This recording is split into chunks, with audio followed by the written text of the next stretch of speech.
Good afternoon, good afternoon. This is Marie Holiday, and I hope everybody's having a fabulous weekend. And before we get into today's lecture, I just want to remind everyone to please hit that subscribe button and notification button. Support and subscribe to my channel. This channel is nothing without its supporters and subscribers. So with that being said, let's get down to today's topic. I got another comment from one of my subscribers who asked me, could I do a video upload on, is marijuana a gateway drug? And is marijuana a gateway drug?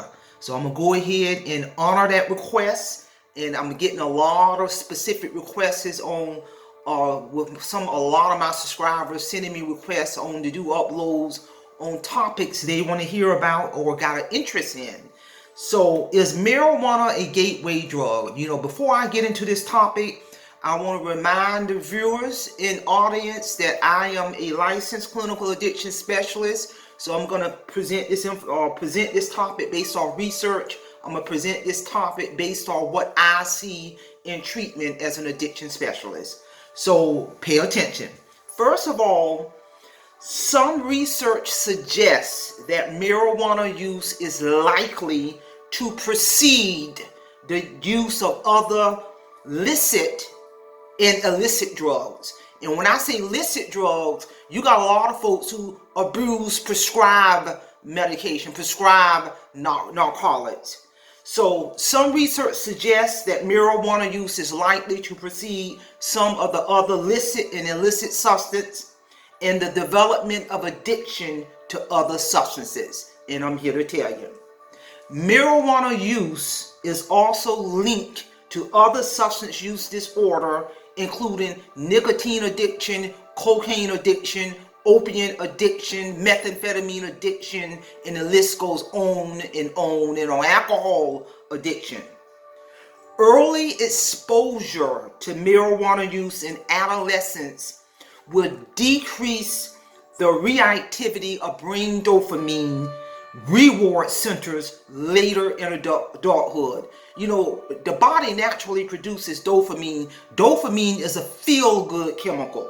So early exposure to marijuana use in adolescent would decrease the reactivity of brain dopamine reward center later in adulthood.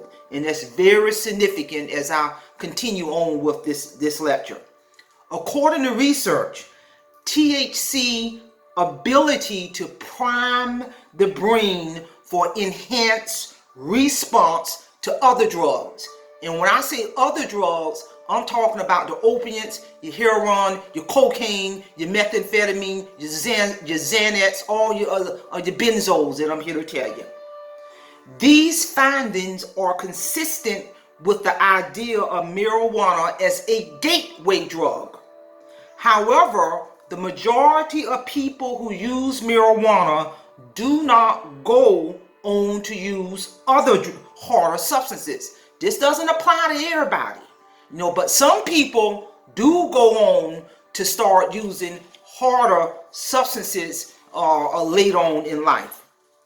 Alcohol and nicotine also prime the brain for heightened response to other drugs. You know, the heroin, your opiates, your cocaine, your methamphetamine, your LSD, all of that. NR, like marijuana, also typically used before a person progresses to other more harmful substances. So like marijuana, also typically used before a person progresses to other more harmful substances. So it's very important to note that other factors, such as a person's social environment, are also critical in a person's risk for drug use. That social environment, the upbringing, the neighborhood, who they interact with, what friends do they have, and etc., all play a role in regards to their risk for other drug use. People who are more vulnerable to drug taking are simply more likely to start with readily available substance such as marijuana, tobacco, alcohol, cocaine, opiate drugs, your PCP, your Xanax, your LSD, and the list goes on and on and on. And their social interactions with others who use drugs increases their chances of trying other drugs. Clients in treatment self-report. I'm working in the field. People in treatment for marijuana addiction and marijuana abuse, one of the first things they self-disclose when we're doing that substance abuse assessment, they may say, yeah, I started out smoking marijuana at an early age, as an early teenager, some earlier than that. And then as time went on, they progressed to other things, the excessive alcohol use. They progressed to the opiate pills, the Xanax. They progressed all the way up to methamphetamine and opiate addiction. But they always self-report in the cases that we seen people getting treatment for marijuana dependency that they started out with smoking the marijuana and cigarettes first.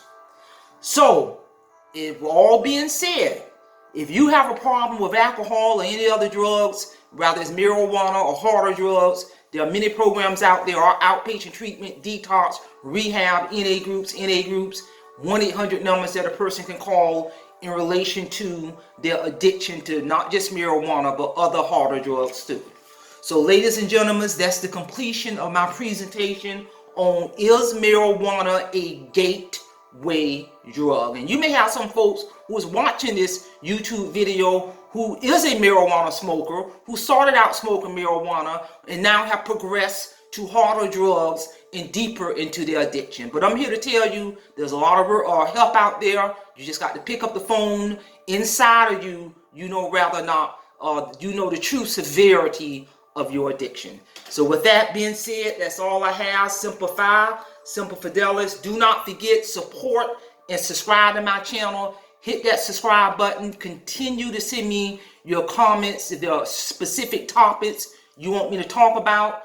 And with that being said, simplify, Simple Fidelis, and I'm going to leave you in the care of your own conscience. Have a great afternoon.